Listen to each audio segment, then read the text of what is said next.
tal su café? ¿Cómo estuvo su agua y panela? Qué buenas arepas las que prepara doña Rubiela. ¿Qué tal el ajiaco con el frío de la mañana? Y el sabor de la papa que traje fresquita y en la sabana. Discúlpeme si interrumpo su desayuno.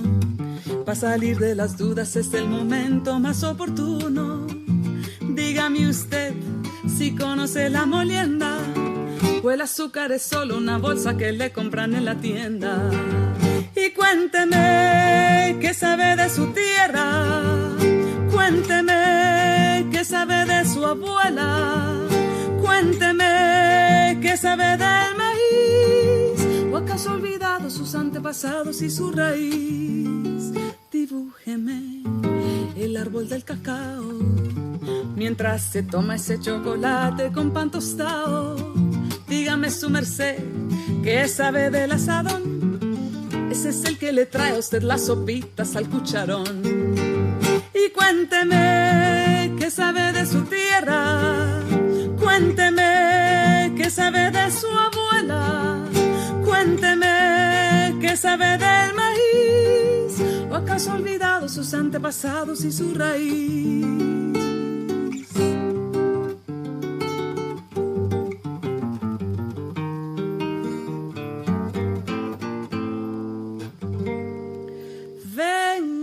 Cuento los cuentos del huerto y de la malanga, la yuca, la yota, los chontaduros, la quinoa, las habas y la guatila. Le tengo el guandú, las arracachas y la calabaza. Le traigo guineos, también chachafrutos y unas papitas en la mochila. Ay, perdón, señor, por ser yo tan imprudente. Es que a veces me llegan estos pensamientos irreverentes. ¿Pa' qué va usted querer saber sobre el arao? Si allí en la esquina lo encuentra toitico bien empacao.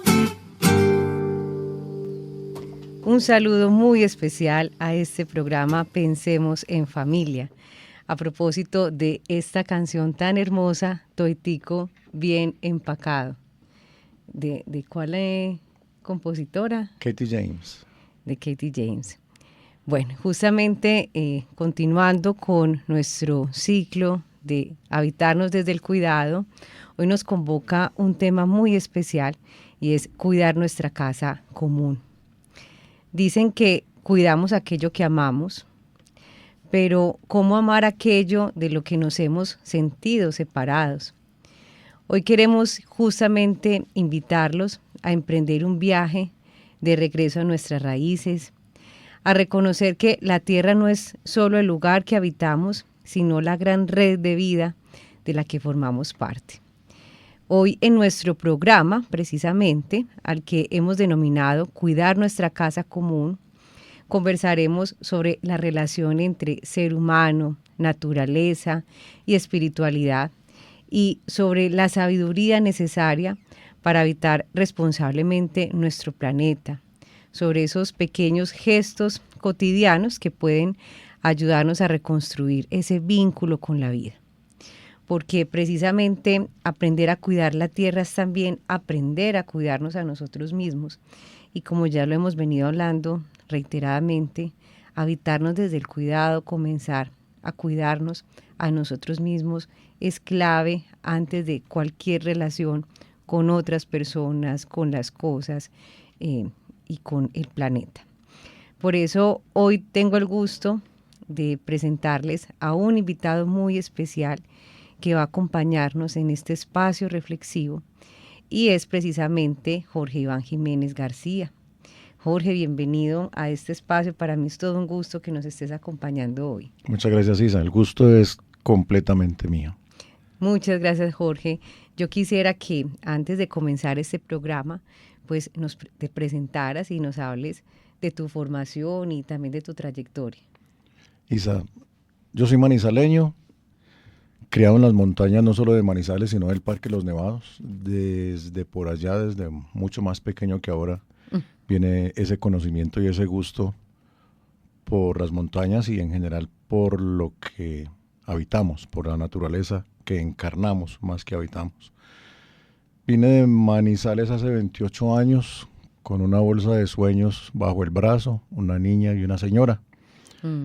Y académicamente me he hecho en esta casa, en nuestra Universidad Pontificia Bolivariana. De aquí me hice licenciado en Ciencias Naturales.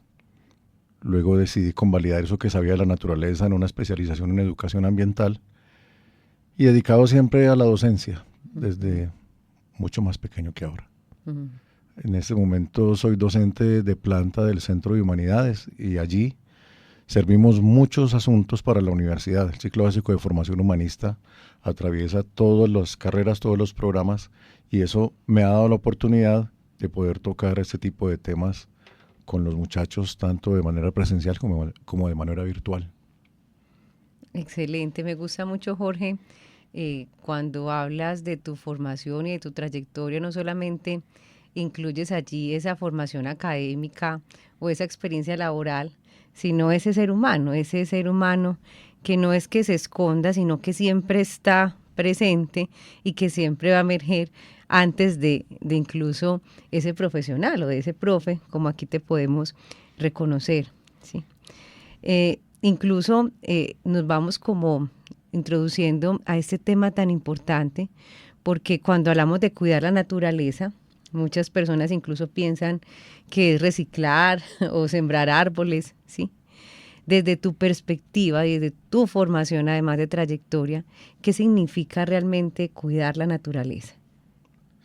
Bueno, lo primero es que uno sea capaz de reconocerse de naturaleza, Isa, porque desde que somos muy pequeños, nosotros nos debemos a una herencia cultural, y esa herencia cultural depende muchísimo de cómo me hayan criado en la casa.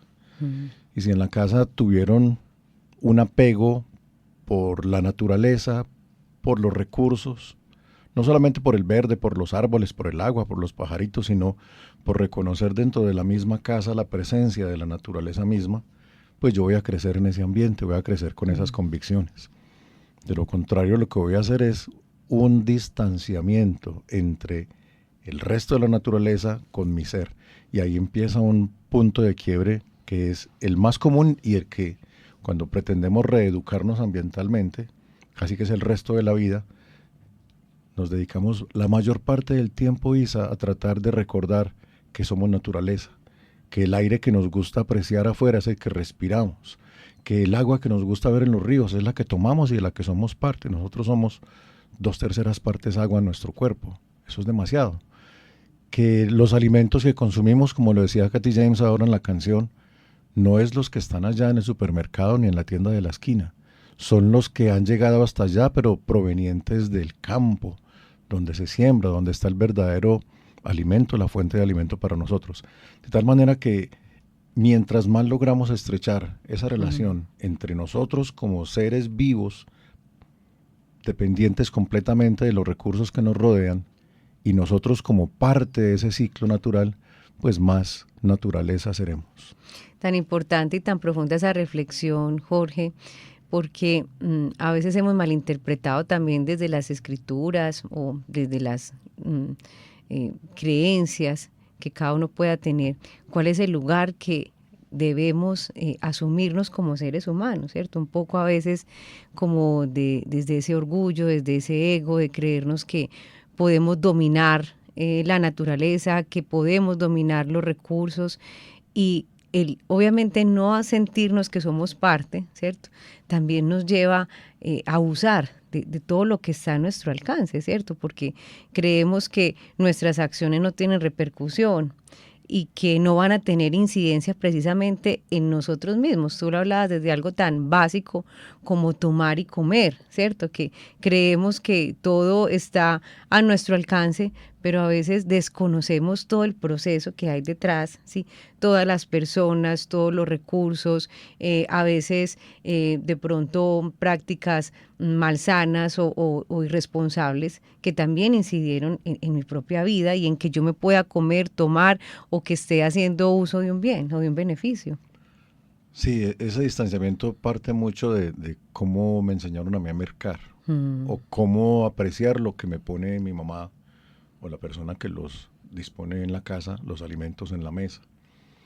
Preparando una charla que tengo en estos días sobre un tema que pareciera no similar, no cercano a este, que es la inmediatez confrontada con la calma, arranca una reflexión sobre cómo es que nosotros nos van acelerando a medida en que vamos creciendo. Y el punto de partida es la reflexión justamente sobre nuestra relación con el resto de la naturaleza. Porque en medio nuestro, nosotros cuando somos parte del medio planeta, como diría Edward Wilson, nosotros somos un elemento más dentro del ciclo, no somos un elemento ajeno, aparte. Es lo que pretenderíamos ser cuando todo el tiempo estamos viendo que lo que necesitamos para sobrevivir lo encontramos con dinero donde queramos. Y se nos olvida la procedencia de todo eso que podemos conseguir con dinero. Y esta reflexión que tengo en esta charla arranca en cómo nosotros hemos perdido los ritmos de la naturaleza. Los ritmos de la naturaleza siempre son sobre la calma, siempre son cíclicos. De hecho, empezamos a contar el tiempo, pero no cronológicamente en horas, minutos, segundos, días, sino en ciclos del sol, cuando el sol aparece y desaparece, y en medio de que desaparezca, aparezca la luna, y empezamos a manejar esos ritmos. Esos ritmos son bastante lentos, y estamos completamente anclados a ellos. Pero además, como en los primeros pasos de los que llamamos humanos, los homínidos, siempre teníamos que escuchar, oler, gustar para poder encontrar lo que resultaba apropiado para nosotros.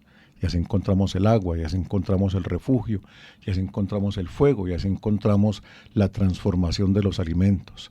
Reconocimos el ciclo de los alimentos porque ellos no surgen de la nada, en una revueltería, en una despensa. Ellos pertenecen a un ciclo que toma días, semanas, meses para yo poderlos consumir. Y en el origen, yo que me doy el gusto de vivir en el campo, y Isa lo sabe, yo disfruto muchísimo mi vida de campo, ver crecer mis lechugas, mis repollos, mis rábanos, verlos crecer a la espera de cuando estén aptos para consumir. Y eso lo que me da a mí es calma y la recuperación de la lentitud natural de los ciclos de la naturaleza, siendo yo parte de ellos. Porque cierro este comentario, Isa, en ese reconocimiento de la pérdida de los ciclos está el que nosotros hoy en día disponemos cómo queremos terminar la vida y qué queremos que hagan con nuestros resticos. En origen todo eso era parte del mismo ciclo. Yo me muero y me descompongo y vuelvo a ser parte incluso de lo que es el humus, por eso nos llamamos humanos, el humus que alimenta el suelo con el que nuestros alimentos se alimentan. Tú haces alusión, Jorge, a un término tan importante, un concepto que yo creo que hoy nos falta tanto, y es precisamente la calma, ¿sí? Casi que hablar de calma en estos tiempos es algo tan revelador, y yo creo que despierta un interés natural, precisamente porque todo lo contrario, hoy vivimos, y más después de pandemia, que se han disparado tantas enfermedades mentales, y que hablamos de la ansiedad, ¿sí? De la ansiedad como incluso una de las principales enfermedades en las personas en todas sus etapas vitales, y que, digamos, el permitirnos el ciclo natural, el proceso natural, la lentitud incluso, casi que es imposible, ¿cierto? Hoy hablan muchas personas de no poder terminarse de ver una película o una serie porque la tienen que adelantar, incluso un video, ¿sí? Desde el rol incluso como docentes, Jorge, yo creo que tú también identificas lo complejo que es también a veces con los chicos el que puedan leerse un libro completo, el que puedan leerse un documento. Tremendo. Sí, o sea, hay un asunto de todo tiene que ser rápido, todo tiene que ser ya. Necesito una respuesta inmediata, no hay tiempo para responder un mensaje porque necesito, si no me ha respondido al minuto, entonces mando un correo, entonces sí, o sea, escalo la solicitud, la petición, ¿sí? Y lo mismo pasa, así como nos movemos, digamos, con algo tan instrumental como un mensaje, como leer un libro, como ver una película, un video, también pasa con las relaciones, ¿cierto? Que no damos tiempo, el tiempo natural, el tiempo de la espera. Y a propósito de esto, recuerdo un día estaba en una conversación con unas compañeras y ellas estaban haciendo alusión al telegrama. Pues yo recuerdo que en el colegio me lo enseñaron, pero no, pues nunca hice uso del telegrama, no me tocó pues propiamente como en mi época este medio de comunicación. pero sí escuchaba mucho el tema de las cartas. Me recuerdo que mi mamá le mandaba cartas a mi papá que estaba en otra ciudad. Bueno, y yo me ponía a hacer la reflexión y se los decía a ellas. ¿Cómo hacían? Pues mientras llegaba una carta, un mes, 2, 3 meses, uno ya le habían cambiado los sentimientos, pensaba yo, ¿cierto? Y era muy interesante porque ellas decían, no, es que antes los sentimientos y las emociones tenían una durabilidad muy diferente a la nuestra. Todo era en calma. Yo sí soy de la época, yo creo que le supero por ahí en 2 décadas a Isa su belleza. No. Y me tocó todo ese proceso. Yo soy no un nómada digital, sino un alfabetizado digitalmente. Desde el telegrama, desde las esquelas, que incluso anteceden al telegrama, nos llevaban el ritmo de las relaciones, las fortalecían. Muy distinto a lo que vivimos hoy en día, donde estamos todo el tiempo conectados, y si yo traspolo eso, Isa, a la relación con la casa común, pues en esa misma vertiginosidad la manejo. Porque generalmente yo en esa esquela, en ese telegrama, y le mandaba el mensaje a mi novia diciéndole ámote, porque había que abreviarlo, no podía decir te amo porque me cobraban las 2 palabras, decía ámote, cuídate, y llegaba el telegrama y había que esperar a que ella pudiera ir a recogerlo, pudiera responderlo y me llegara la respuesta a mí, además que llegaba por correo humano, no por el correo digital que disfrutamos hoy en día en este tiempo de inmediatez. Cuando yo empiezo mi relación con la naturaleza, en origen, en el campo, lo que adquiero son responsabilidades. Entonces voy a utilizar este ejemplo, esta metáfora, en que yo produzco unos residuos en mi casa y generalmente privilegio que sean orgánicos. Y ya sé qué retorno les voy a dar, porque yo mismo tengo la posibilidad, como lo podría tener en la ciudad, ya voy para allá. Y entonces le escribo la carta de amor con esos residuos a la naturaleza y los vuelvo humus, los vuelvo abono. Pero en la ciudad de la inmediatez me lleva a que yo me limite a lo que la ciudad me dispone. Y me dispone una canequita con una bolsa plástica, idealmente de cierto color determinado, y yo hago eso. ¿Qué es esto? Y lo pongo allá. Y hasta ahí llegó mi responsabilidad. Porque después lo que sigue es que alguien la saque, ojalá el día y la hora que pasan los vehículos del aseo. Recuerden que nosotros somos los de la basura y los que la recogen son los del aseo, no es al revés. Y entonces ellos vienen, cogen las bolsas, si están idealmente separadas, pues vamos a ver que se van a un destino del cual ya no me preocupo, porque ya cumplí con mi responsabilidad ciudadana. ¿Qué pasa con la carta? ¿Qué pasa con el telegrama? Que yo me quedo esperando la respuesta y yo no descanso hasta que tengo esa respuesta. Es lo que pasa en el campo. ¿Cuándo será que esto se acaba de descomponer y yo puedo utilizar este humus para alimentar las otras plantas? ¿Cuándo voy a ver crecer las plantas que eventualmente brotan de ese mismo humus, de ese mismo abono que estoy preparando ahí? En la ciudad yo me dejo acelerar, incluso en este sentido, porque envío un mensaje de texto, Isa lo acaba de decir, y si no me lo responden en el término de la distancia, algo está pasando entre esa persona y yo. No soy capaz de mediar los tiempos de cada uno, porque quiero que los tiempos sean los míos, no los tiempos nuestros, los tiempos del otro y los tiempos míos. Saben que eso es hablar de la casa común, porque este es el espacio que habitamos. No hay nada que diferencie la relación entre Isa y Jorge Iván con habitar el mismo planeta, con habitar el mismo espacio, habitar el mismo contexto, que es lo mínimo que podríamos comprender, Isa. Jorge, ¿qué te llevó a ti, digamos, como a crear ese deseo, ¿cierto? Como tan ferviente, porque digamos que te escucho y se siente realmente esa conexión con la naturaleza, con la pausa, con la calma, con la profundidad, ¿sí? ¿Qué despertó en ti ese interés precisamente en formarte en esa área de conocimiento y además esa reflexión entre el ser humano y la naturaleza, esa relación con nuestra casa común? Yo creo que como cualquier mortal, el darme golpes contra el mundo. Cuando yo Tuve mis primeros empleos, primeros medios de sustento, que fueron muy coincidenciales, muy fortuitos. Yo era un rebelde. Yo soy de una familia de 9 hijos en Manizales, una familia de clase baja, pues apenas suficiente.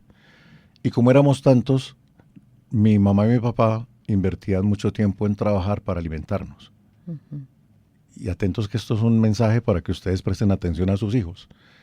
Mis padres no se daban cuenta que yo me iba y empecé a irme para el monte, literalmente. Me hice scout, me hice montañista, me hice rescatista y lo que buscaba era un distanciamiento del ruido que yo encontraba en los bochinches de mis hermanos. Esto es muy bello, que son las entrañas de mi familia. ¿Qué lugar ocupas entre los hermanos? Soy el menor.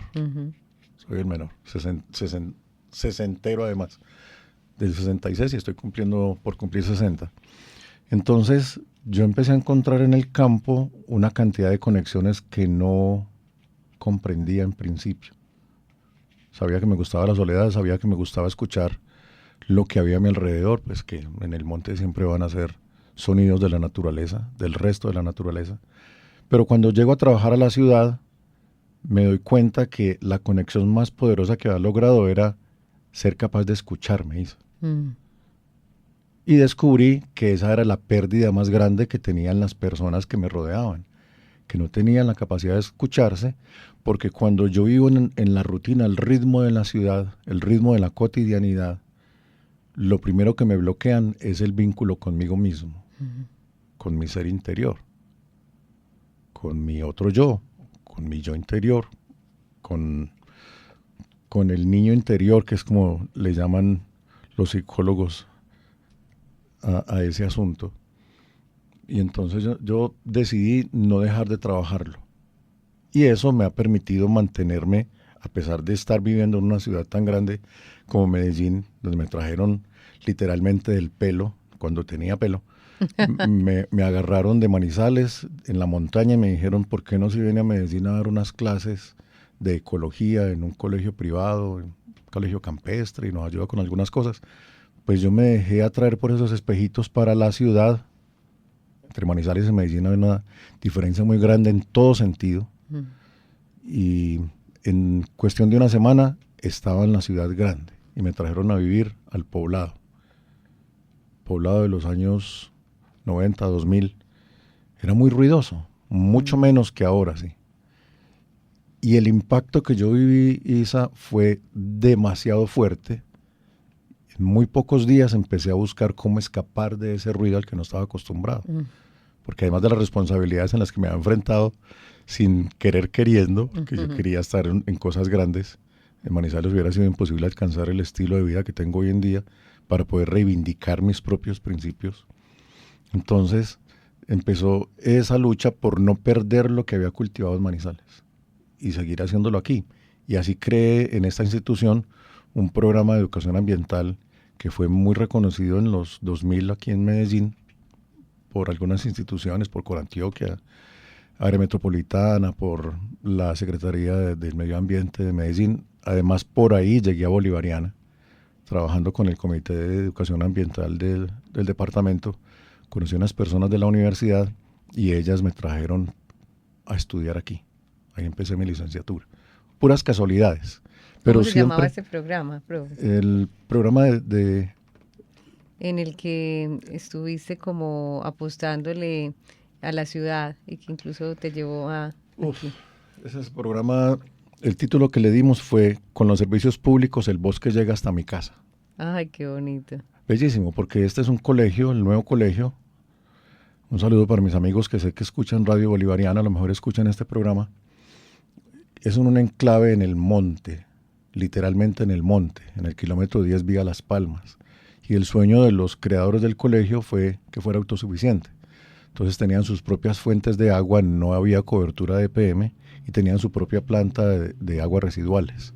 Para mí eso fue un boom porque fue encontrar una estructura de ciudad pequeñita y empezar a generar un sistema de educación ambiental en los muchachos de preescolar a 11 para tratar de que comprendieran que eso que pasaba ahí por voluntad de alguna persona que había decidido construir este colegio en medio de la montaña era lo mismo de la ciudad que se veía al frente, que este colegio está ubicado al frente de lo que después se convirtió en los miradores de Las Palmas. Entonces, la vista que tiene este colegio es espectacular. Y desde ahí empezamos a proyectar pasito a pasito el manejo integral de residuos sólidos, por ejemplo. Cómo llevar a los muchachos a que comprendieran el destino de los residuos según las procedencias y según lo que íbamos a hacer con ellos después. Y eso obligó a que generáramos vínculos con empresas de reciclaje, con empresas que tenían que ver con disposición de residuos, empresas varias en esa época, y unas cuantas procesadoras de residuos que iban hasta el colegio a cualificar a los muchachos. Entonces eso fue generando todo un engranaje. En esa época estaba en la campaña fuerte de EPM con los servicios públicos, entonces había un muñeco para el agua, un muñeco para la energía eléctrica, un muñeco para el gas, y eso lo fuimos capitalizando con el bosque, los servicios públicos. Con los servicios públicos el bosque llega hasta mi casa. Isa, pues esa fue una oportunidad que tuve yo no solo para quedarme en Medellín, para afianzarme en el colegio, sino para llegar a esta universidad sin permitir que se perdiera ese vínculo mío con el yo interior y con el resto de la naturaleza, que es el caballito de batalla en la casa común. Escuchándote pues desde lo que nos narras, creo que para ti ha sido y fue bien retador pues salir del campo, ¿cierto? Y tú nombras algo muy bonito de cómo tus formas de escapar permanecieron en la ciudad, volviendo a ti, a tu interior, conectándote contigo. Me haces pensar mucho en el tema de los silencios y por qué en nuestro contexto para muchas personas es tan difícil estar solos, ¿sí? Estar incluso aislados de artefactos tecnológicos, del ruido. Hay personas que llegan a sus casas y lo primero que hacen es prender el televisor, es poner música, hasta prender la lavadora, pero tienen que tener un ruido externo, ¿cierto? Es como un asunto allí bien complejo de habitarnos. O cómo a veces también nos cuesta aceptar el silencio del otro, ¿cierto? Entonces, ¿qué tan difícil es aceptar que mi pareja hoy quiere hablar poco? No necesariamente es que esté mal conmigo, tengo un asunto personal pues en relación conmigo. Necesita silencio. O que yo no quiero hoy estar rodeado de muchas personas o mucho ruido, quiero estar en calma. O sea, realmente es bien complejo porque es como si estuviéramos escapando de nosotros mismos. Sí, hay unos asuntos muy bellos, también parte de esta charla que le comentaba hace un rato, de la inmediatez a la calma. Y tienen que ver mucho con Laudato Si del Papa Francisco, de donde surge la expresión común de la casa común. Uh-huh. Alabado sea el Señor, que es lo que significa Laudato Si, esta encíclica de la casa común. Y yo quisiera invitar a los amables oyentes a que leyeran ese documento, una parte por lo menos, pero que se lo leyeran como si se lo estuvieran leyendo a ustedes mismos, porque la casa común somos nosotros. Nosotros habitamos nuestro interior. Es la cosa más difícil, porque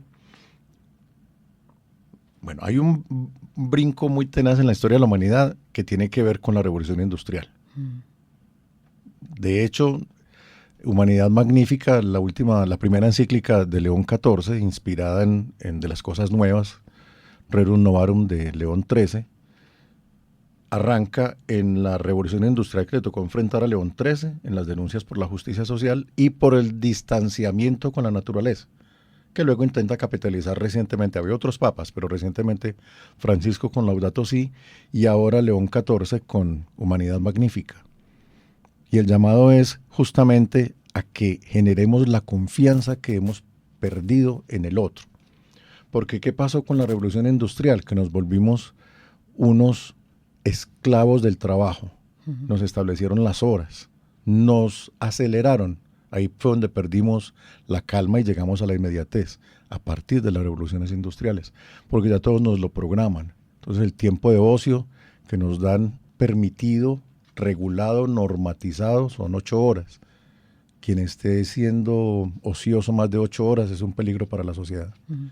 Y eso implica que tenemos que trabajar en equipo.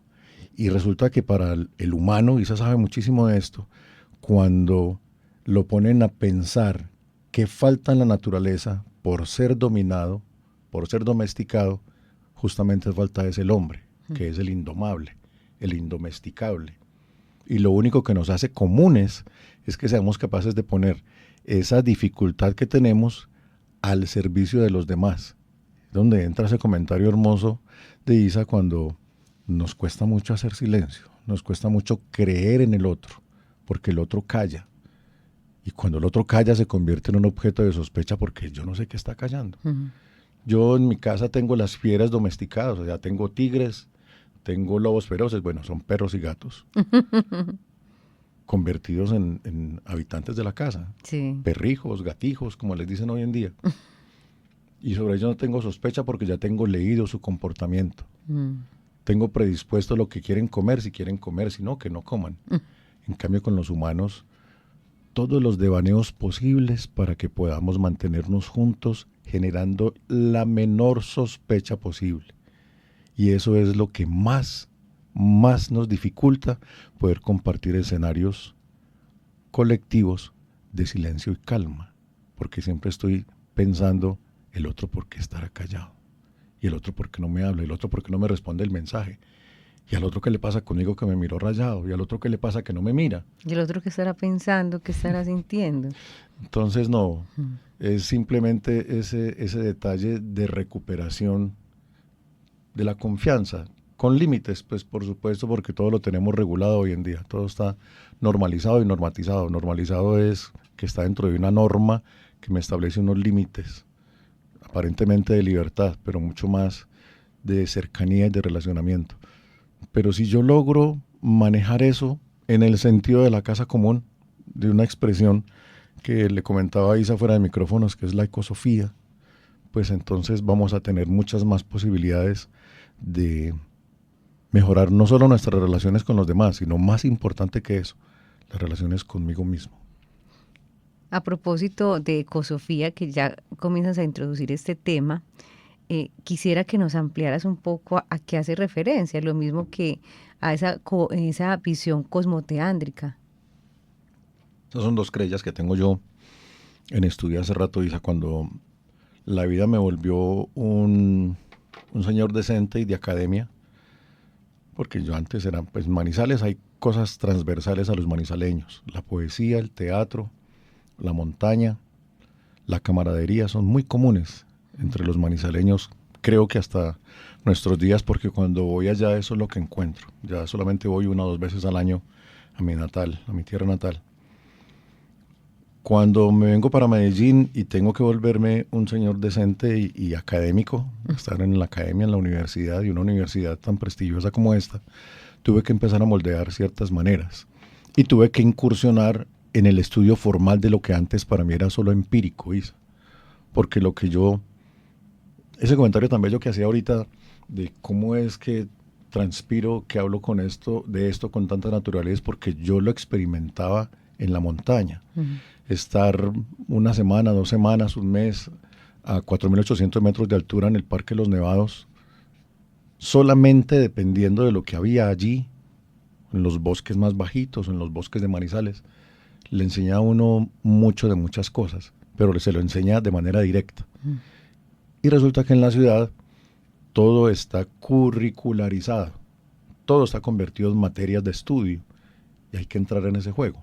Entonces me tocó empezar a estudiar ecología de libro, empezar a estudiar educación ambiental de libro, y no solo en los discursos que yo daba en la montaña, traspolarlos. Esto era lo que yo decía en la montaña, y entonces los sociólogos o los antropólogos o los filósofos dicen que esto es lo que yo quiero causar en el público, hacer el efecto invertido. Y en esa búsqueda, cuando me dijeron, bueno, Jorge Iván, usted no puede quedarse nomás como el montañista, montañero de siempre, tiene que sacar un título, me llevan a hacer la licenciatura. Yo antes era educador ambiental empírico. Tiene que tener un pregrado, y entonces escojo la licenciatura en Ciencias Naturales, la última cohorte de esta universidad además, que se cierra en el año 2004, con la graduación de los 2 o 3 que quedamos por ahí. Y arranco un descubrimiento por legalizar la educación ambiental a través de una especialización que también se desarrolla en esta universidad, la especialización en educación ambiental. Y ahí hay que trabajar, hay que hacer trabajos de grado. Entonces, ¿qué cosas hay novedosas académicamente que puedan leer algo de lo que yo he experimentado? Y me encuentro con el concepto de ecosofía. El concepto de ecosofía tiene unos arraigos místicos en 3 personajes fundamentales: en Arnés, en una parte del planeta, en Félix Guattari, en otra parte del planeta, y en Raymond Panikkar, en otra parte del planeta. Ninguno de los 3 se conoció y los 3 hablaron de lo mismo, como la sabiduría para volver a conocer la casa. Eso significa ecosofía, la sabiduría para volver a conocer la casa, y también con una coincidencia, y es en el reconocimiento de que la casa soy yo, porque yo soy quien, ay Dios mío, quien creo la naturaleza. Atentos con esto, amables oyentes. Una frase que me gusta mucho, de las que más me ha impactado en estos años de academia, es de Paracelso, que dice: todo lo que existe, visible e invisible, y ha sido producto de la imaginación del hombre. Entonces, cuando uno suelta esa frase hoy en día como académico, lo hice en una charla que di en estos días, la gente siempre queda perpleja. Pero ¿cómo dice usted? ¿Cómo le ocurre? O sea, que nosotros nos inventamos todo. Sí, nosotros nos inventamos todo, porque nosotros, para poder habitarlo, tuvimos que llamarlo. Y cuando lo llamamos a la existencia. Entonces, cuando Francisco dice la casa común, lo que está diciendo es que este es el único recinto que tenemos para todos. Es la casa que nos pertenece a todos, no importa dónde vivamos. Y que la ecología, que es un término inventado por allá en los años 50, casi todos los términos que ha inventado el hombre en todas las disciplinas han sido para llamar la atención sobre algo que no existía y que hay que ponerle nombre. Amables oyentes, como pasa con nosotros, cuando nos dan el nombre de recién nacidos, porque tiene que tener un nombre que corresponda con unos apellidos, que ojalá y cuando crezca se parezca al nombre, que son asuntos del azar, porque no podemos ir por ahí como ningún nombre, como un NN, pues porque no nació sin ningún nombre, le pusimos uno, lo bautizamos. Y la ecología, el estudio de la casa, que pretendía llamar la atención sobre cómo era que estábamos generando a partir de la industrialización el deterioro ambiental, años 50, años 30, hace mucho rato. No pasó nada. Generaron otra cantidad de términos como educación ambiental, como ecosistema, que son términos que han ido emergiendo en la historia de la humanidad, tratando de llamar la atención sobre cómo es que estamos concibiendo los recursos naturales como un todo conmigo, porque yo soy el máximo consumidor, también puedo ser el máximo productor, pero infortunadamente no soy el máximo cuidador. A veces el mayor depredador. El mayor depredador. Entonces estos señores, en la década de los 70 más o menos, coinciden. Yo encuentro eso pues en las pesquisas, en los estados del arte que uno tiene que hacer. Coinciden en el término ecosofía, la sabiduría para conocer la casa y saber cómo habitarla sosteniblemente, que es otra palabra que aparece por allá. Sostenibilidad y sustentabilidad aparecen por allá un poquito más tarde, devenidas de ecosistema, sistema de vida, pero hice llamando la atención sobre eso. Y en esa misma búsqueda, en uno de los 3, que es Raymond Panikkar, un ser muy especial, un ser que he aprendido a tener muy cerquita a mí todo el tiempo, falleció hace unos 30 años, muy recientemente. Eso significa que para la generación mía es una hazaña poder ver a un filósofo hablando cuando estaba en vida. Hoy en día los tenemos, pues, tenemos a Churjani, a Lipovetsky y hasta Bauman recién fallecido, que nos dejaron una herencia fílmica. Los demás filósofos nos toca ir a los libros, a leerlos y a leer quienes los interpretaron. Panikkar construyó toda su teología, toda su filosofía, porque él fue místico, teólogo, filósofo, científico, además considerado el padre de la interreligiosidad y la interculturalidad. Les voy a contar un pedacito de eso. Hace una lectura de todas esas realidades a partir de lo cosmoteándrico. Cosmoteándrico son 3 partes: el cosmos, el teos y el andros. Entonces lo que él hace es tejer modos de relación. los modos de relación que construyo conmigo mismo, oigan esto tan bello, conmigo mismo, para extenderlos a los otros humanos en el cosmos que habitamos, en una expectativa de un ser que nos supera, una deidad, un ser superior. En eso se fundamenta la cosmoteandria, lo cosmoteándrico, y lo que ha hecho en mí es generar la capacidad que lo utilizo en todos mis cursos, no importa qué curso sea, suelo meter lo cosmoteándrico ahí porque me facilita el establecer modos de relación. Y cuando lo hago desde la ecología y la educación ambiental, pues qué más que poder ver las afectaciones que puedo hacer positivas o negativas en lo que me rodea y en quienes me rodean. Me parece tan hermoso ese concepto de lo cosmoteándrico, porque yo creo que aquí entra,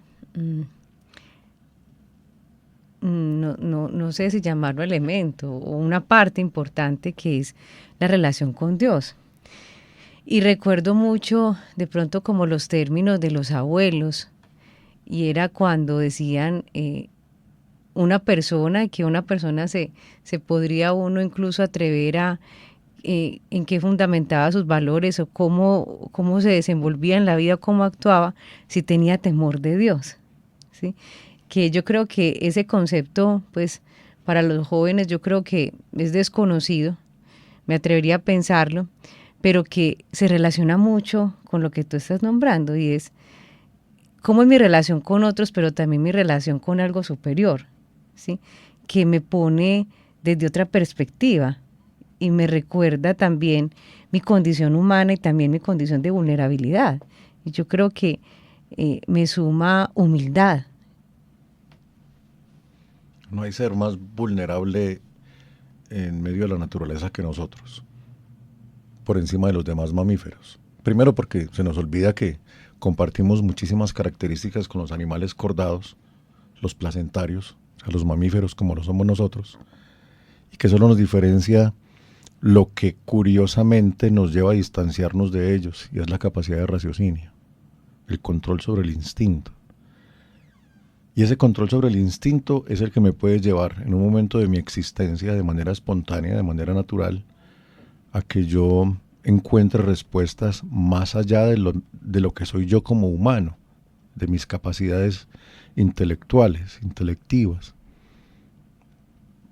que es donde surgen tres elementos fundamentales en la historia de la humanidad, Isa. La mística, como el reconocimiento de un ser supremo, de la mística el estudio de esas divinidades, que es la teología, y de las dos, la filosofía, porque la filosofía surge como la búsqueda de las respuestas por lo que está más allá de lo que yo soy, es decir, mi sentido en la vida.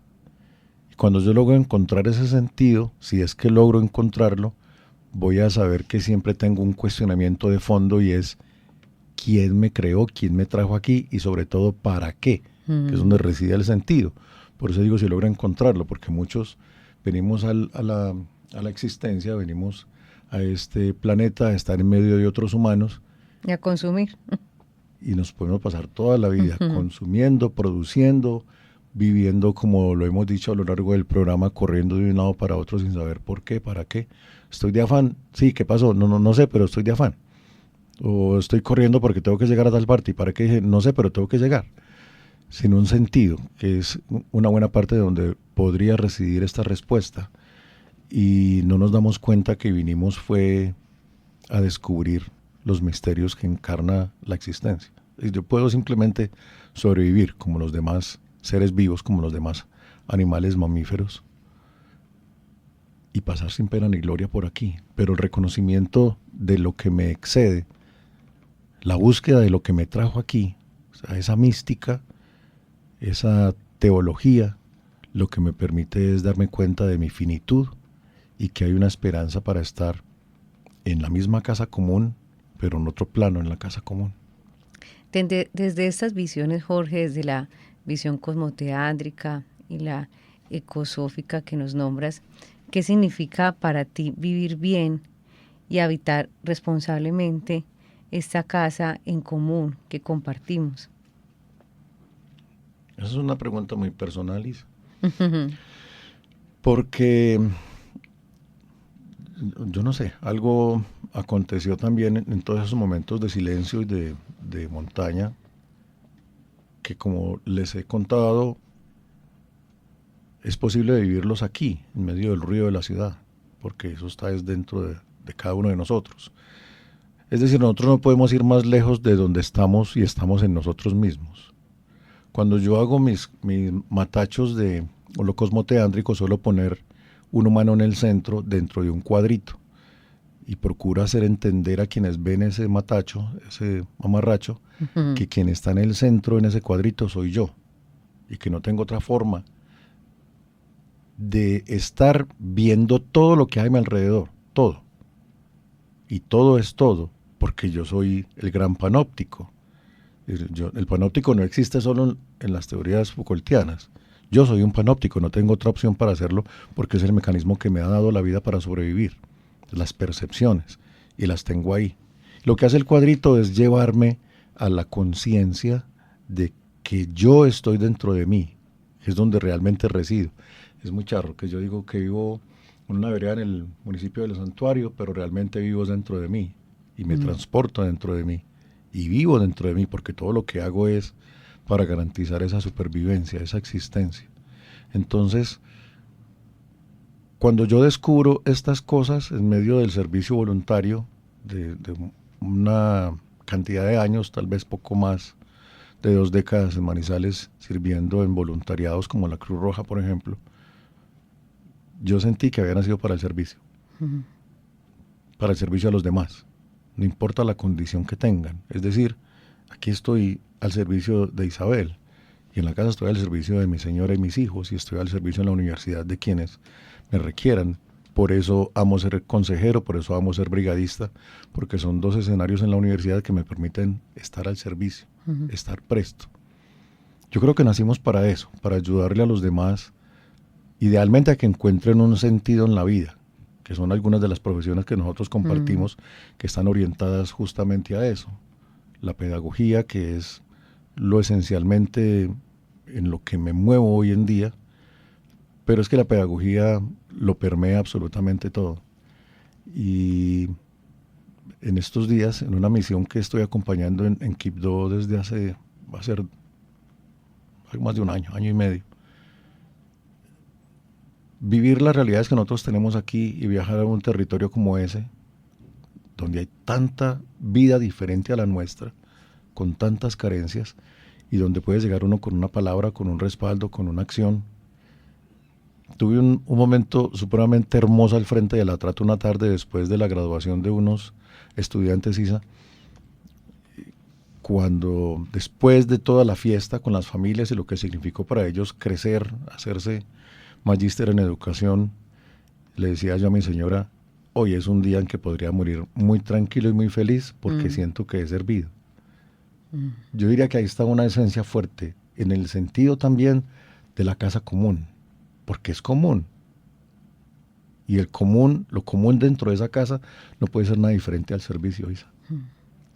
Me llama mucho la atención lo que tú estás nombrando y a propósito de lo que comentabas que compartimos, porque pues mi pregrado, mi formación de base es trabajo social, yo soy trabajadora social y digamos que en nuestros contextos a veces es bien complejo lo que motiva a una persona a tomar una decisión de formación, que finalmente se vuelve un estilo de vida, que uno esperaría que esas elecciones sean tomadas desde la vocación, desde ese llamado personal, pero que hoy pocos se preguntan, ¿sí? Es más como de un asunto de mi vida la centro en el tener, mi vida la centro en el obtener éxito, y ese éxito entre comillas, porque ¿qué será el éxito para una persona, sí, y para otra? Pero también me llama la atención eso que tú nombras y que me parece bellísimo cuando haces alusión a la primera casa somos nosotros, ¿sí? Y cómo estamos cuidando esa casa. Y si nosotros no cuidamos y si no nos sentimos agradables en esa casa y si no disfrutamos de esa casa, no vamos a disfrutar ninguna otra casa, ningún otro espacio, ¿cierto? Para nada. Podemos estar en un paraíso terrenal y sentirnos absolutamente abrumados, no encontrarle un sentido, no encontrar belleza, como pasa muchas veces, ¿sí? y podemos estar en un espacio simple, sencillo, y encontrar o percibir, como se dice, la vida con ojos de turista, encontrar novedad en todo lo que podemos apreciar, ¿sí? Ya se nos está acabando este programa y lo lamento mucho porque se fue rapidísimo. Yo me fui mientras estuvimos conversando en Bosque. Qué belleza. Y quisiera que les dejaras un mensaje a las familias que nos están escuchando, porque realmente tienen un papel importante en la construcción de esa conciencia, ¿sí? De habitarnos desde una manera responsable. Miren, yo tengo 3 hijos. Bueno, mi relación con Ivonne hoy en día es nuestro hijo, tu hijo, mi hija. Tenemos 3 hijos únicos. Y lo que buscamos en ellos, que es el mensaje que le quiero entregar a ustedes por experiencia propia, es permitir que sus hijos sean. Ustedes siempre estando ahí, por supuesto. Pero permitirles que sean en el sentido de que aprendan a cultivarse. Cuando yo hablo de la casa común y todas estas metáforas que hemos utilizado hoy en esta charla con Isabel tienen que ver con el cultivo. Y el primer cultivo empieza conmigo mismo. ¿Quién soy yo? ¿Qué quiero ser para los demás? Que la profesión que escojan, sea que los haga millonarios o no, va a ser una profesión de servicio. Que se haga millonarios o no, va a venir después. De hecho, de los descubrimientos más hermosos cuando llega uno a tener un peso es que se da cuenta que la plata empieza a sobrar, que no encuentra qué gastársela, porque la verdadera realización esta es en el disfrute de lo que tiene. Y mientras más nos parezcamos a la casa común, nos daremos cuenta que menos necesitamos para sobrevivir. En origen fue así: recursos limitados, recursos dependientes del tiempo, recursos dependientes de la relación con lo que nos rodea, y eso no ha cambiado. Lo que ha cambiado es cómo nos hemos dejado acelerar para la consecución de eso y almacenarlo. Y la felicidad no se almacena, ni la satisfacción se almacena, ni la riqueza espiritual se almacena, porque todo eso se recibe para ser donado, para ser entregado. Entonces, que ustedes en sus casas cultiven bellas relaciones de diálogo. Ese es el mejor tributo que le podemos hacer a la casa común, porque a partir de ahí, de esas relaciones, de esos vínculos entre ustedes mismos, puede generar todo lo demás. Cómo cuidamos el espacio que habitamos, cómo cuidamos el entorno en donde está nuestra casa, y cómo cuidamos lo que nos toca de ciudad, que es el pedazo de planeta que nos corresponde, la fracción de planeta que nos corresponde. Cuidar el planeta es muy difícil, pero yo puedo cuidar el pedazo que me correspondió, la parte que me correspondió, y eso se hace cultivando buenas relaciones y sobre todo cultivando el amor por esa casa comunista. Jorge, quedo muy agradecida. Siento que salí de un spa. Qué belleza. Me siento muy relajada, muy contenta por ese tema tan bonito, que espero y confío también les llegue al corazón a cada uno de nuestros oyentes, pero además nos despierte la conciencia sobre ese cuidar de nosotros para poder cuidar de los otros, de lo otro, de ese contexto. Es cuando uno se hace tantas preguntas: ¿qué sentido tiene que hagamos la vida tan difícil en una casa donde todos estamos compartiendo, donde todos sentimos, donde todos necesitamos, donde todos esperamos, y que desde nuestra condición también de humanos tenemos experiencias tan similares? Yo espero que este mensaje llegue a nuestros oyentes y que también les permita ir despertando en esa conciencia que la tierra no solamente está bajo los pies nuestros, sino que nos habita, que venimos de la tierra y que volveremos a ella. ¿Sí? Muchas gracias, Jorge. Eres más que invitado y bienvenido a nuestro programa. Muchas gracias. Agradecemos a nuestros oyentes por conectarse, por seguirnos, y les deseamos una bendecida semana. Un abrazo para todos.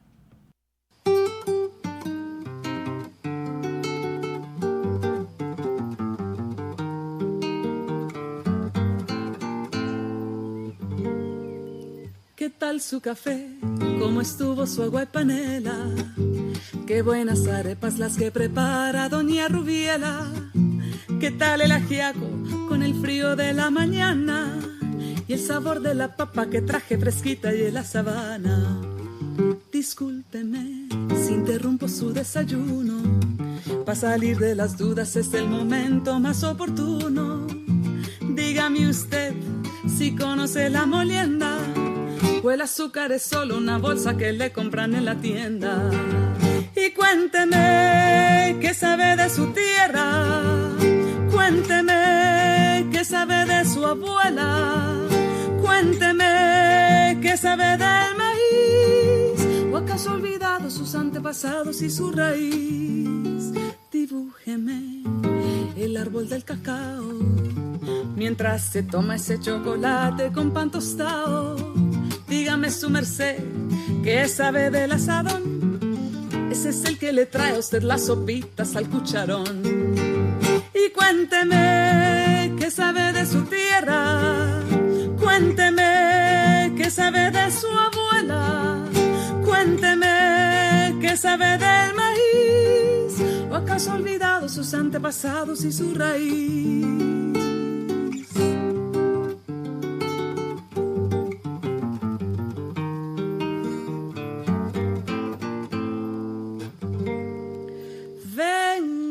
Cuento los cuentos del huerto y de la malanga, la yuca, la yota, los chontaduros, la quinoa, las habas y la guatila.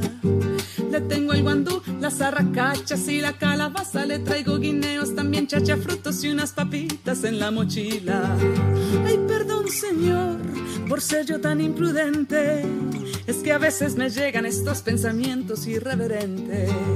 ¿Pa' qué va usted querer saber sobre el arao? Si allí en la esquina lo encuentra toitico bien empacao.